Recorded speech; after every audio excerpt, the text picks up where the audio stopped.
종교개혁을 일으켰던 마틴 루터가 믿음에는 두 가지 믿음이 있다 그랬어요. 첫 번째 믿음은 뭐냐면은 지식에 대한 믿음이다 이거예요. 자, 지식에 대한 믿음이라는 것은 뭡니까? 하나님의 말씀에 대한 지식이 있어야지 그 믿음이 온전하다 하는 그런 뜻이에요. 왜냐하면은 믿음은 들음에서 나고 들음은 그리스도의 말씀으로 말미암았느니라 그랬거든요. 그래서 하나님의 말씀을 들을 때 그 믿음이 생기는데 그 믿음이 바로 하나님의 지식에 대한 그런 믿음이다 하는 거예요. 두 번째 믿음은 뭐냐면요, 대상에 대한 믿음이다 하는 거예요. 자, 우리가 어느 대상을 갖고 믿느냐 하는 거예요. 세상에 잡신들이 많이 있습니다. 우리의 믿음의 대상은 그 잡신이 아니라 하나님이라 있는 거예요. 그래서 하나님에 대한 말씀에 대한 믿음을 갖고 지식에 대한 믿음을 갖고 대상, 하나님에게 대한 대상의 믿음을 가질 때 그것이 온전한 믿음이 된다는 거예요.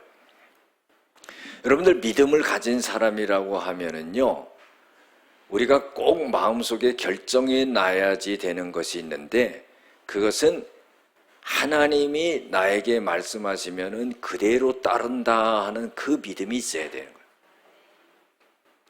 하나님은요, 우리보다 지혜로우십니다. 하나님은요, 우리보다 능력이 있으신 분이에요. 하나님의 생각은 우리의 생각과 다릅니다. 하나님의 길은 우리의 길과 달라요. 차원이 틀립니다. 그래서 하나님이 우리에게 말씀하실 때 언제든지 따른다 하는 그 결단이 있어야 돼요.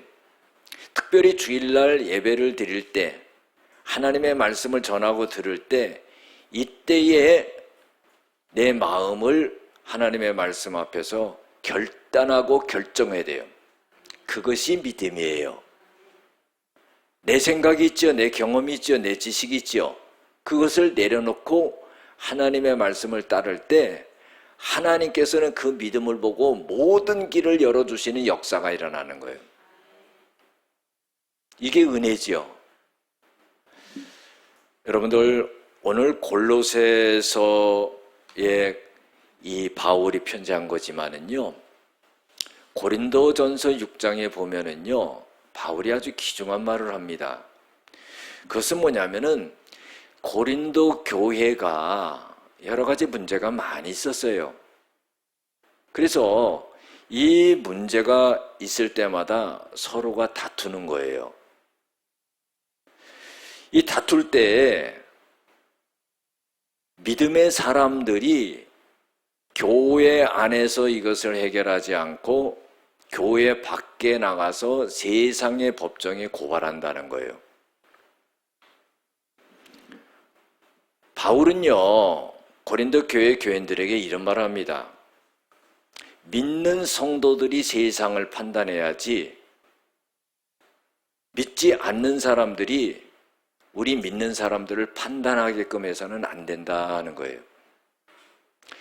우리는 하나님의 자녀고 영적인 사람들이고 하나님의 말씀을 가진 사람들이기 때문에 우리가 하나님의 말씀의 지식을 갖고 믿음을 갖고 세상을 판단하고 가야지, 믿음을 가진 자로서 하나님의 자녀로서 세상의 판단을 받아서는 안 된다는 거예요. 그러면은 교회에서 문제가 일어났을 때는 어떻게 해야 되느냐? 그것을 세상 법정으로 갖고 가지 말아야 된다는 거예요. 그것이 하나님의 말씀이에요. 그래서요, 이 바울은요, 고린도 교회 교인들이요, 우리들이 믿는 자들이 천사도 판단해야 되는 것을 알지 못하느냐? 여러분들 타락한 천사들을요, 나중에 주님과 함께 우리가 판단하고 심판을 하게 됩니다. 그런데 하물며 세상 사람들에게 우리가 판단을 받아서 되겠느냐 하는 거예요. 이게 뭡니까? 하나님의 영광과 관련이 있다는 거예요. 교회 속에서 일어나는 문제에 대하여서 그것을 지혜롭게 그것을 판단하고 해결할 자가 아무도 없느냐 하는 거예요.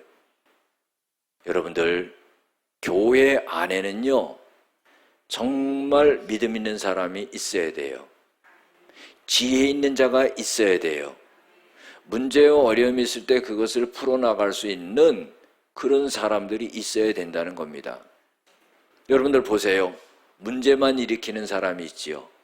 문제를 해결하는 사람이 있지요. 짐만 만드는 사람이 있지요. 그 짐을 감당하는 사람이 있지요. 우리가 어떤 사람이 되어야 되겠습니까? 하나님의 말씀 안에서요, 모든 것을 갖다가 감당하고 나갈 수 있는 그런 사람들이 되어야 된다 하는 거예요. 그래서 형제가 형제와 더불어 고발하고 믿지 아니하는 사람 앞에 그 고발장을 갖고 나갈 수 있겠느냐? 그렇게 해서는 안 된다 하는 거예요. 차라리 그런 경우가 된다 그러면은 오히려 너희가 불의를 당하고 차라리 속는 것이 낫다 하는 거예요. 이건 뭐예요? 손해를 보라 이 말이에요. 왜 그러느냐? 우리 믿음의 형제끼리 일어나는 일에 대해서 고소하고 송소하는 것이 세상 법정으로 갔을 때 결정적으로 하나님의 영광을 가리게 된다는 거예요. 봐라, 예수 믿는 사람들이 저렇지, 그래서 내가 교회 안 나가는 거야. 여러분들, 이렇게 된다는 겁니다. 그래서 내가 손해를 보고 내가 불의를 당하고 내가 어려움을 당한다 할지라도 결코 하나님의 영광이 이 땅에 떨어지는 일을 해서는 안 된다 하는 거예요. 여러분들, 자식으로서 부모 욕되게 하면 안 되지요. 이와 마찬가지로 우리가 하나님의 자녀라 이 말이에요.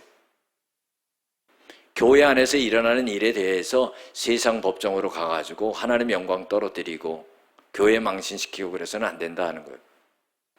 여러분들, 우리는 다 생각이 있고 감정이 있고 지식이 있는 사람들이에요. 그런데요, 우리가 어떻게 해야 되는가는 나와 있어요. 그건 뭐냐? 하나님의 말씀이 우리를 인도하신다는 거예요. 그래서 시편 119편 105절에 보면 하나님의 말씀은 내 발의 등이요 내 길의 빛이니이다 그랬어요. 하나님이 진리인 거예요. 하나님의 말씀이 진리인 거예요. 진리가 우리를 자유케 합니다. 해방시켜주는 거예요. 고민과 고통과 어려움과 문제에서 해방시켜주는 거예요. 요한복음 8장 32절에도 너희가 진리를 알지니 진리가 너희를 자유케 하리라 그랬어요. 예수님은요, 말씀 자체십니다. 그래서 내가 곧 길이요 진리요 생명이라, 내가 말하는 걸 따라가야 된다 하는 거예요.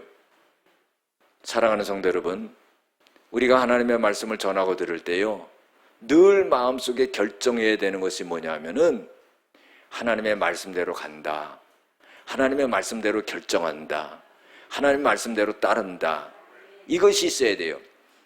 구약에 보면은요, 축복을 받을 수 있는 것을 딱 한 단어로 표현해요. 그게 뭐냐면 청종이에요. 들을 청, 따를 종이에요. 간단하지요? 하나님의 말씀을 듣고 그대로 따르는 거예요. 내 생각도 있어요. 상황도 있어요. 내 지식도 있어요. 내 판단도 있어요. 다 내려놓는 거예요. 하나님 앞에서 그걸 다 내려놓는 거예요. 그리고 하나님의 말씀을 따르는 거예요. 하나님은 그것을 믿음으로 보는 거예요. 할렐루야. 그때 해결되지 못하는 것도 전부 하나님이 해결하시고 역사하시고 도와주시고 하는 그런 역사가 일어난다 하는 거예요. 오늘 말씀에 보면은요, 세 사람의 생활 원리라 이 말이에요. 여러분들, 세 사람이라는 건 뭐예요? 예수 믿은 사람을 말하는 거예요. 거듭난 사람을 말하는 거예요. 하나님의 자녀가 된 사람을 말하는 거예요. 그게 세 사람이라 이 말이에요. 예수 믿지 않고 세상에 있을 때는 죄 짓고 자기 마음대로 살았어요. 그러나 예수를 믿고 나서는 어떻게 해요? 하나님의 말씀에 따라 살아간다 이 말이에요. 그게 세 사람이라 이 말이에요. 그래서 오늘 말씀에 쭉 보면은 앞에서부터 위의 것을 찾으라 그랬어요. 여러분, 위의 것은 뭐예요? 영적인 거지요. 땅의 것을 생각하지 말라. 육적인 것, 육적인 생각, 육적인 판단을 갖고 살아가지 말라 그랬어요. 그래서 땅에 있는 지체를 죽여라 하는 거예요. 여러분들, 땅에 있는 지체는 뭡니까? 오늘 6절에 보면은요, 5절 6절에 보면은 음란과 부정과 사욕과 악한 정욕과 탐심, 탐심은 우상 숭배니라. 이거로 말미암아 하나님의 진노가 임한다 하는 거예요. 세상적인 것, 육적인 것, 정욕적인 것, 이런 것들은 다 하나님의 심판을 면하지 못하는 그런 죄악에 속한다 하는 거예요. 그래서 영적인 것, 하나님의 말씀을 따르는 것, 이것을 갖다가 늘 선택하고 취해야 된다는 거예요. 우리가 예배드리는 이 한 시간에요, 말씀을 전하고 들을 때 마음의 결정을 해야 돼요. 이 시간이요, 내 믿음을 키우는 시간이에요. 이 시간이요, 하나님의 응답을 받는 시간이에요. 하나님이요, 이 시간에 내 문제를 해결하는 시간이에요. 이 시간에 하나님께서 모든 불안을 다 접게 하시고 평안을 주시는 시간이에요. 내가 하나님의 말씀을 들으면서 이 시간에 결정을 하고 결단을 하고 하나님 앞에 순종을 한다면은 하나님께서는 모든 문제를 눈 녹듯이 높게 그렇게 해결하신다 하는 거예요. 할렐루야. 그래서 너희들은 모든 것을 벗어버리라 하는 거예요. 여러분들, 모든 것을 벗어버리라는 거예요. 세상적인 것, 정욕적인 것, 죄악적인 것, 이런 걸 벗어버려라 이 말이에요. 하나님의 말씀에 따라고 성령에 따라 살아가면 그런 걸 다 벗을 수 있다는 거예요. 내 힘으로 되는 거 아닙니다. 말씀 쫓아가다 보면 벗어버리는 거예요. 성령의 음성 쫓아가다 보면 다 그것이 벗어지게 되는 거예요. 그리고요, 오늘 10절에 보면 새 사람을 입었으니 그래. 우리가 이미 새 사람이 되었다 는 거예요. 그러면은요, 새 옷을 입은 사람이요, 다시 헌 옷을 찾아 입는 사람이 있습니까? 새 옷을 입었다라면은 헌 옷은 갖다 버립니다. 이제 우리는 새 사람을 입은 거예요. 성령으로 거듭난 사람이 된 거예요. 쉽게 말하면 하나님의 자녀가 된 거예요. 그러면 하나님의 말씀에 따라서 하나님의 자녀답게 살아가야 된다는 거예요. 하나님의 자녀답게 살아간다는 것은 내 생각과 지식 이런 걸 다 내려놓는 겁니다. 내 판단까지도 다 내려놓는 거예요. 주님의 음성에 쫓아가는 거예요. 말씀에 쫓아가는 거예요. 성령의 음성을 따라가는 거예요. 그때 하나님께서는 새 사람으로서 살아가는 그 사람에게 은혜와 축복을 내려주신다 하는 거죠. 그래서 새 사람을 입은 사람은 12절에 보면 긍휼함이 있어야 된다는 거예요. 마태복음 5장 7절에 보면은요, 긍휼의 여김을 여기는 사람은 긍휼히 여김을 받는다 그랬어요. 긍휼하게 여길 때요, 긍휼함을 받는 거예요. 우리가 하나님의 긍휼함을 받지 않았어요? 하나님이 우리를 불쌍히 여겨서 죄에서 해방되게 하고 우리 죄를 용서하시고 우리를 구원하지 않았어요? 그 은혜를 생각하면은요, 누구도 긍휼히 여길 수 있는 그 마음을 우리가 가져야 된다는 거예요. 왜? 내가 혜택 받았잖아요. 그걸 알아야 되는 겁니다. 그래서 새 사람을 입은 사람은 긍휼하게 여기는 마음, 불쌍히 여기는 마음, 정죄하는 마음을 피하고 긍휼하게 여기는 마음이 있어야 된다. 자비가 있어야 된다는 거예요. 고린도후서 1장 3절에 보면은 하나님이요, 자비하신 하나님이요, 위로의 하나님이라 그랬어요. 창세기에 보면 우리가 하나님의 형상을 따라 지음을 받았죠. 그래서 우리도 자비한 마음이 있어야 되는 거예요. 우리가요, 남을 위로해 줄 수 있는 마음이 있어야 되는 거예요. 정죄하는 것은 우리의 권한이 없습니다. 하나님은 말씀하시기를 너희도 똑같은 죄를 진다는 거예요. 시간적 차이만 있을 뿐이라는 거예요. 그래서 너희는 핑계하지 못한다는 거예요. 우리는요, 자비한 마음을 가져야 돼요. 위로하는 마음을 가져야 돼요. 긍휼한 마음을 가져야 돼요. 판단하시는 분은 하나님이에요. 전부 하나님 심판대 앞에 서게 됩니다. 한 번 죽는 것은 사람에게 정한 것이 그 이후엔 심판이 있으리라 그랬어요. 형제를 미워하고 비방하는 것 다 심판대에 서게 된다는 거예요. 여러분들, 왜 내가 죄 짓고요 하나님 심판대에서 그 벌을 받습니까? 우리는요, 자비한 마음을 가져. 겸손해야 된다는 거예요. 세 사람은 겸손해야 돼요. 하나님 앞에서나 사람 앞에서 교만한 자는 설 곳이 없어요. 가만 내비두지요. 그런데 결정적으로 넘어졌을 때요, 절대 손 내밀지 않습니다. 왜? 교만하기 때문에 그래요. 그것은요, 하나님의 말씀에 그렇게 돼 있어요. 교만은 패망의 선봉이라고 그랬어요.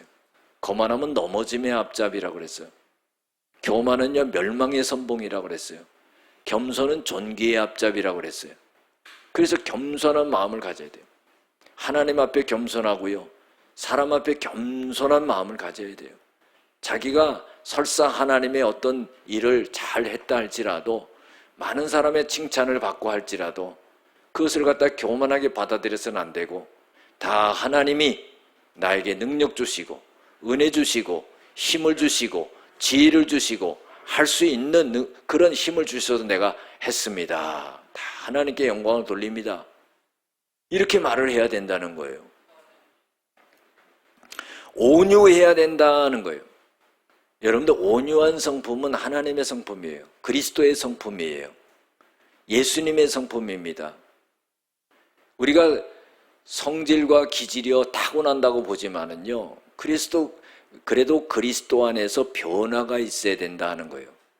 가만히 보세요. 우리가 5년, 10년 전 내 모습을 보세요. 그래도 아직도 성격도 있고 성질도 있고 기질도 있지만은 그래도요, 예수 믿었으니까 많이 변화된 거 아니겠어요? 만약에 안 믿었다면 더 했지요. 그런데 예수 믿었기 때문에 그나마 이만큼 변화된 거라 이 말이에요. 온유해야 된다 하는 겁니다. 그 다음에 오래 참아야 된다 하는 거죠. 여러분을 참는다는 거 쉽지가 않아요. 성령의 열매 중에서도 이 오래 참는 게 있어요. 내적인 열매거든요. 갈라디아서 5장 22절 23절 사랑과 희락과 화평과 오래 참음과 자비와 양선과 충성과 온유와 절제니 그랬거든요. 오래 참는 거예요. 참는다는 거 힘들지요. 막 그냥 이 간에서 쓴물이 입에까지 올라오다 참는 거예요. 주여. 근데 이 주여 하는 거면 믿음의 깊이라 그래. 주여 이러는 사람하고 주여 이런 거 뭐 벌써 이게 달라. 응? 기도도 하나도 안 해서 주여 하면 이러 올라가지도 않아. 주여 올라가잖아. 아멘도 안 하시네. 응? 오래 참는 사람이 속이 다 썩어도 주여 아버지 주여 이러고 참잖아. 좀 참아봐야지. 물고기도요 밴댕이 잡으면 바로 죽어버려요. 응? 그죠? 배에서 올리자마자 반등이 아주 밴댕이 속 같아가지고 좀 깊이가 있어야지. 교회만 오래 다니면 뭐하냐면 말씀으로 변화가 받고 좀 이런 모습이 있어야지. 성숙된 모습이 있어야지. 오래 참아야 된다는 거예요. 데살로니가전서 5장 14절 15절에 보면은요, 마음이 약한 자들을 격려해 주라 하는 거예요. 힘이 없는 자들을 붙들어 주라 이렇게 말하고 있어요. 모든 사람을 대하여서 오래 참으라. 할렐루야. 좀 참아봐야 돼. 부모가 자식을 죽을 때까지 참아. 정말 시집 장가 보낼 때까지만 내가 참는다. 근데 시집 장가 보내서도 또 참아야 돼. 언제? 죽을 때까지. 부모는 자식을 그냥 참는 거야. 여러분들 우리도 좀 참아봐야지. 그래가지고 정 그냥 아주 속이 상하면 니네들도 결혼해서 애들 낳아서 키워봐라. 내 속을 알지. 그렇죠? 그렇게 말하는 거야. 좀 참아봐야 돼. 여러분들 애들이 참습니까? 어린이 참나요? 신앙생활 오래 한 사람이 참아요? 아니면 신앙생활 처음 한 사람이 참아요? 신앙이 깊은 사람이 참아요? 신앙이 얕은 사람이 참아요?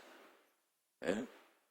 부부지간에서 싸워도요 먼저 가서 아유 여보 미안해 이런 사람이 신앙이 깊은 거고 속이 깊은 거지. 안 그래요? 먼저 미안하다고 하는 사람.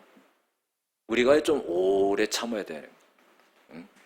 누구를 대하든지 누가 누구를 대하든지 악을 악으로 갚지 말고 또 모든 사람을 대하든지 항상 선을 좇으라. 세상 말에도 그런 말 있죠. 미운 놈에게 떡 하나 더 준다고. 아니 미운 놈에게 어떻게 떡을 하나 줘요?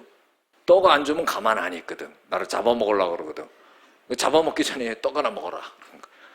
응? 그런 것처럼 우리는 선을 베풀어라 하는 거예요. 원수를 사랑하고 핍박하는 자를 위해 기도해라. 아, 이거 도저히 힘들지. 그러나 그 말씀대로 따라하면은 하나님이 모든 것을 평안하게 다 처리하신다는. 여러분들 그게 믿음 아니겠어요? 언제까지 신앙생활하면서 죽을 때까지 신앙생활하면서 내 생각대로 내 마음대로 그렇게 합니까? 올해도 한번 참아봐야지. 할렐루야.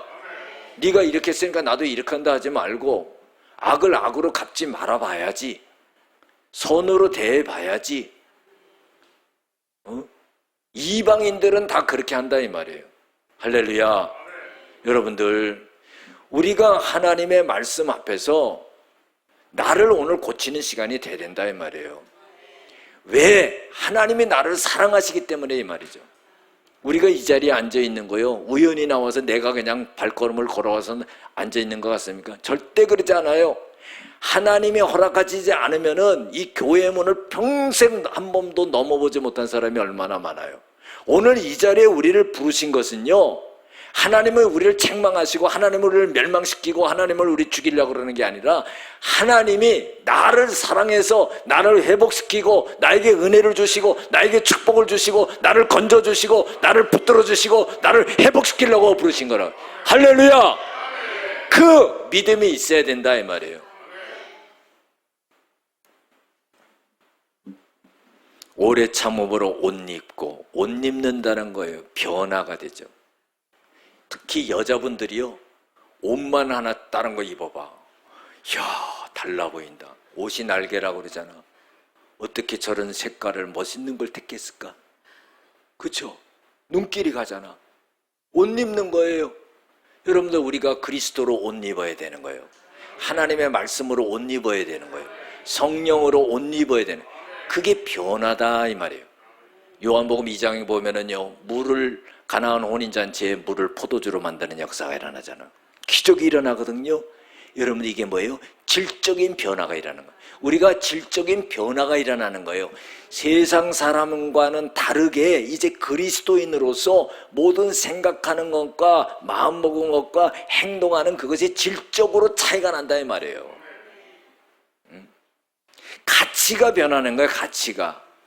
세상 것만을 위해서 살아갔던 우리가 이제는 가치가 변하는 거예요. 주를 위해서 살아가는 가치가 변하는 거예요. 물이 변화의 포도주가 되는 것은요, 신분이 변하는 것 같아요. 우리의 변화가 세상 사람에서 이제 하나님의 자녀로 변해져.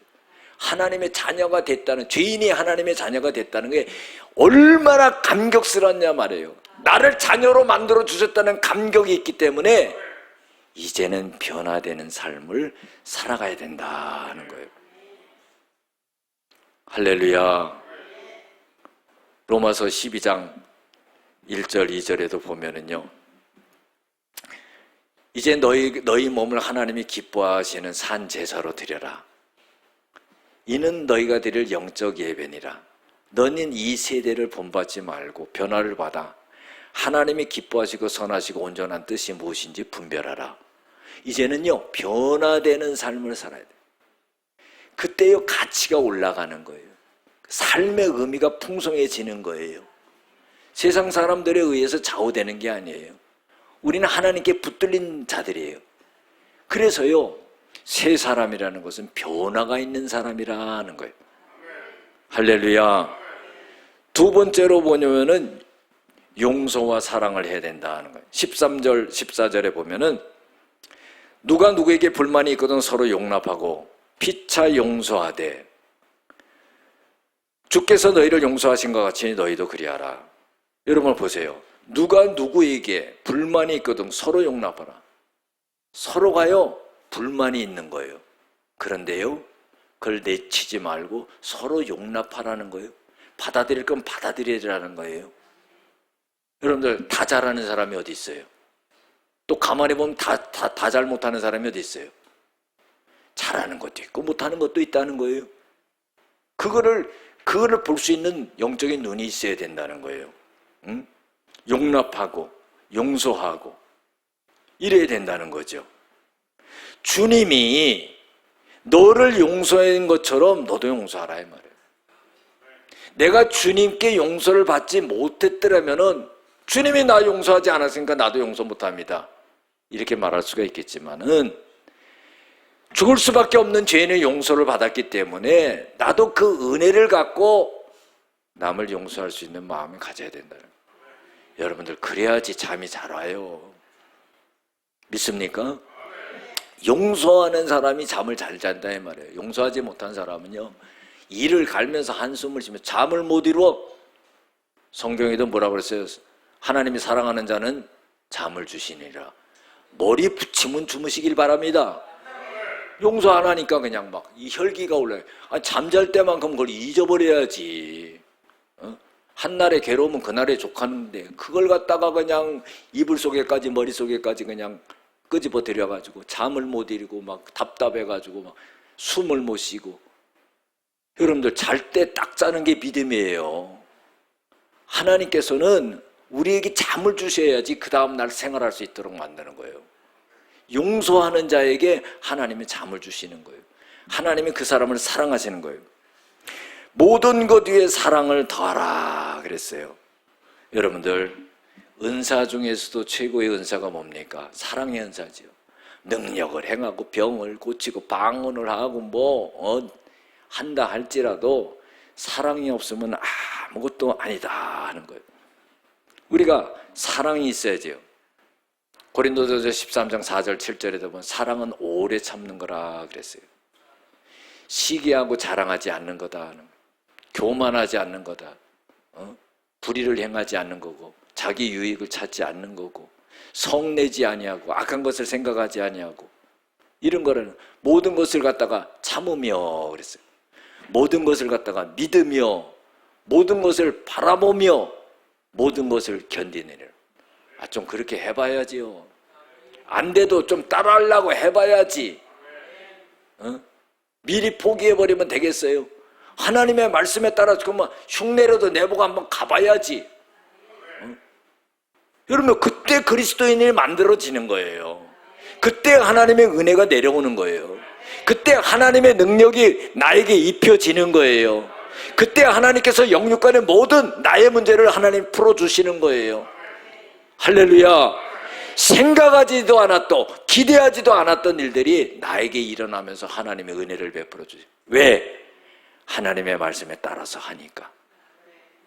여러분들 사랑할 줄로 믿습니다. 내 옆에 있는 사람이 귀중한 사람이에요. 내 옆에 앉아있는 사람이 얼마나 귀중해요. 예배 시간이지만은 한번 인사해. 당신이 가장 귀합니다. 시작. 교회에 오면은 또 목사가 하라 그러면 한 번씩 따라 해야지. 이러고 있어. 또 그냥 복을 받으라 그래도 안 가져가겠다가 막 잃어버리면 그 되겠어요? 한 번씩 하고, 집에서도 여보 사랑해 한 번씩 하고, 그렇죠? 얼마나 좋아. 그렇게 하는 거예요. 용서하고 사랑하고. 그 다음에 마지막으로요, 새 사람을 입은 사람은 그냥 감사하라 그랬어요. 그리스도의 평강이 너희 마음을 주장하게 하라. 너희는 평강을 위해 한 몸으로 부르심을 받았니 너희는 또한 감사하는 자가 되라. 여러분들 감사하려면은요 마음이 평강이 있어야 돼요.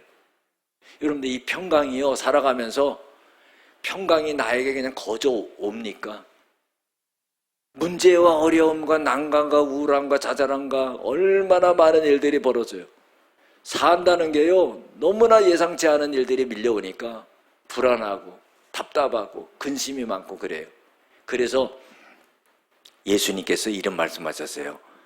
요한복음 14장 27절에 내가 너희들에게 평강을 끼치노라 그랬어요. 내가 갖고 있는 평강을 너한테 준다. 너희들에게. 이 평강은 세상이 주는 것과 같지 않다. 너희는 마음에 근심하지 말고 두려워하지 말라. 야, 끝난 말이죠. 여러분들 이 말씀을 딱 받아들일 때 주님이 나에게 평강을 주셔서 모든 걸 해결하시는구나. 우리가 영적으로요, 기도할 때도요, 이 평강이 와야 되는 거예요. 기도를 할 때요, 문제를 갖고 막 기도를 합니다. 정말 해결하지 못하는 문제를 갖고 하나님 앞에 막 기도 1시간 기도하니까 하나님의 평강이 내 마음에 흘러 들어오는 거예요. 여러분들 이런 걸 느껴야 되는 거죠. 영적으로 하나님의 평강이 쫙 비처럼 물려 들어오는 거예요. 아, 주님이 이 문제를 해결하시는구나, 이렇게 느껴지는 거예요. 여러분들 죽을 것 같은 문제를 갖고 막 근심과 걱정해서 기도를 하는데 그 1시간 기도했는데 주님의 평강이 쫙 밀려들어오면서 마음의 평강과 기쁨이 있는 거예요. 이게 사람의 힘으로 됩니까? 주님의 평강이 오늘도 우리의 마음속에 밀려 들어올 줄로 믿습니다. 주님의 평강이 우리의 근심과 두려움을 떨쳐버리게 될 줄로 믿습니다. 주님이 모든 것을 해결할 줄로 믿습니다. 이게 믿음이라. 받아들이기만 하면 되잖아요. 주님이 주시겠다 그러는데 뭘 또 그걸 거절을 해요. 자기는 아무것도 없는데 주님이 주시면, 평강을 주시면 받아들이고, 기쁨을 주시면 받아들이고, 사는 게 맨날 찡그리고 살면 되겠어요? 꼭 뭐 돈만 있어야지 사는 겁니까? 없어도요, 행복하게 살고 웃으면서 살고. 데살로니가전서 5장 16절 18절에 항상 기뻐하라, 쉬지 말고 기도하라, 범사에 감사하라, 이는 그리스도 예수 안에서 너희를 향하신 하나님의 뜻이다. 하나님의 뜻이라 이 말이에요. 내 뜻이 너 근심하지 마, 기뻐하며 살아, 감사하며 살아, 내가 다 책임져 줄게, 이렇게 말씀하시는데 왜 그걸 못 받아들이냐면, 감사를, 시편 50편 23절에도 감사로 제사를 드리는 자가 하나님을 영화롭게 하나니, 할렐루야. 그 행위를 옳게 하는 자에게 하나님의 구원을 보이리라. 여러분들 이 말씀이요, 하나님 앞에 감사만 드려도요, 하나님이 모든 것에서 구원의 역사를 이룬다는 거예요. 이 시간만큼이라도 하나님 앞에 감사합니다. 죄를 용서해 주셔서 감사합니다. 오늘 하나님 말씀을 주셔서 감사합니다. 깨닫지 못하는 나를 깨닫게 해주시고 나를 결단시켜서 감사합니다. 그렇게 하는 사람에게 하나님이 딱 건져주신다, 구원을 주신다. 할렐루야. 에베소서 5장 20절에도요, 그리스도 예수 안에서, 하나님 안에서 항상 감사하며 그랬어요. 일본의 신학자 우찌무라 간조는요, 이런 말을 했습니다. 하나님께서 만약에 사람을 저주하신다면 질병과 실패와 물질과 배신과 죽음으로 실패하는 것이 아니라 그 심령 속에서 감사를 메마르게 한다 그랬어요. 가뭄 때 논이 쫙쫙 갈라지듯이 우리의 마음속에 감사가 없게 만들어버린다는 거예요. 여러분들 그게 저주라는 거예요. 항상 우리는요, 고통과 어려움과 문제 속에서도 감사할 수 있어야 돼요. 하박국이 그런 감사를 하지 않았습니까? 무화과 나무가 무성하지 못한다, 감람나무에 소출이 없고 포도나무에 열매가 없다는 거예요. 밭에 먹을 것이 없다는 거예요. 외양간에 소가 없고 우리의 양이 없어도 나는 여호와로 인하여 즐거워하고 그 구원의 하나님으로 인하여 기뻐하리라. 죽으면은요, 다 놓고 가는 거예요. 뭐 이렇게 염려할 것도 없어요.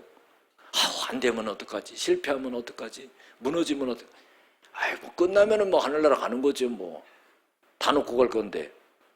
여러분들, 그런데요, 믿음의 사람에게 하나님의 손길을 놓겠습니까? 위험에 건져 있을 때 하나님이 그걸 붙잡아 주지 않겠어요? 엄청난 수렁의 구덩이에 빠져 있을 때 하나님이 건져내지 않겠느냐 말이에요. 두려움에서 건져주시고, 고난에서 건져주시고, 환난에서 건져주시고, 할렐루야. 감사하는 자에게 하나님의 역사가 나타난다 이 말이에요. 가만히 보세요. 내가 감사하고 있습니까? 모든 것에 불평하고 있어요. 우리가요, 이 시간에 마음을 바꿔야 되는 거예요. 하나님이 말씀하시고 하나님이 결정시켜주는 거예요. 내 마음을 결정하고 결단하고 아멘하고 실천하게 될 때 그때 하나님께서는요 모든 문제를 풀어주십니다.